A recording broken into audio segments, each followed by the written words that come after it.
খোকা, তুই কেমন আছিস? কেমন আছিস বল?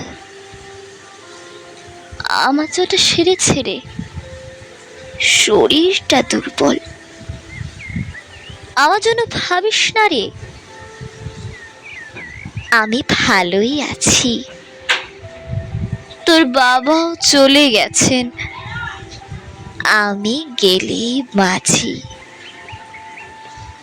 কতদিন তোর সঙ্গে ফোনে হয় না কোনো কথা, তাই তো তোকে ফোনে পেলে ঠিক থাকে না মাথা। আমায় কবে নিয়ে যাবি? আমার বড্ড লাগে একা। হ্যালো, লাইনটা লাইনটা কেটে গেল।